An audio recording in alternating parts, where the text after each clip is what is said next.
Dalam pelaksanaan Posbankum ini ada paralegal di dalamnya. Paralegal ini disupervisi oleh organisasi pemberi bantuan hukum yang terakreditasi.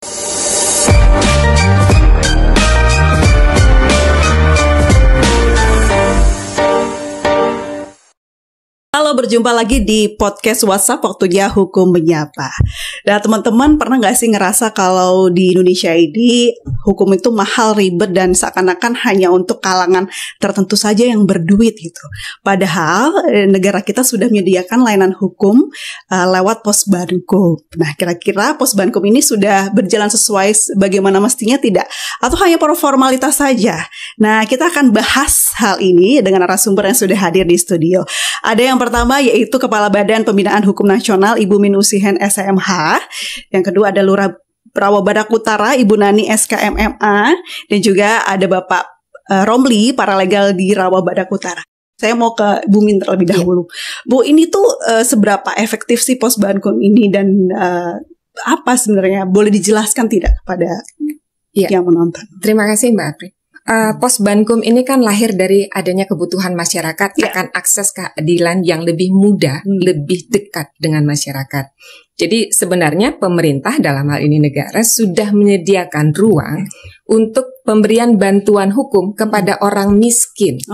Nah, di luar dari itu bagaimana? Seperti itu. Makanya hadir layanan pos bantuan hukum desa dan kelurahan yang ini akan menjangkau seluruh lapisan masyarakat, bukan hanya di perkotaan tapi sampai ke desa dan kelurahan.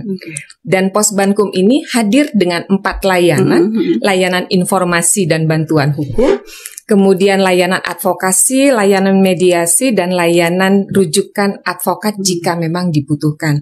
Jadi kalau dikatakan seberapa penting Posbankum ini hadir untuk menjawab kebutuhan yang ada di masyarakat. Pertanyaan lanjutannya Ibu, ini sudah berjalan dengan berkualitas atau hanya formalitas? Kalau dikatakan berjalan dengan berkualitas tentu karena kita menyiapkan ini dengan matang. Dalam pelaksanaan Posbankum ini ada paralegal di dalamnya. Paralegal ini disupervisi oleh organisasi pemberi bantuan hukum yang terakreditasi.